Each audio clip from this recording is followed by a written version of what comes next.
দেখো ভাই সকাল সকাল কি পেয়েছি। হ্যালো সকলকে, গুড মর্নিং।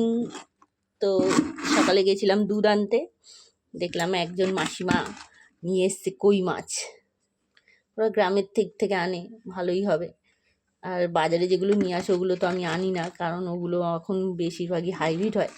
আর এই যে নিয়ে এসেছিলাম, দেখো এইগুলো মা হচ্ছে গিয়ে নুন দিয়ে দিয়েছে বলে, নাহলে তো কাটতে অসুবিধা হবে। নুন হয়ে গেছে।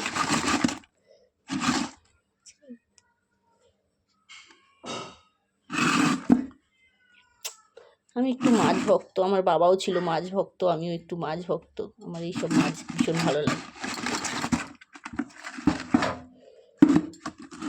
এখনকার মানুষ হচ্ছে ফাস্ট ফুড ভক্ত, আর আমি হচ্ছি সেকেলে মানুষ, আমি হচ্ছি এইসব মাছের ভক্ত। টাটা।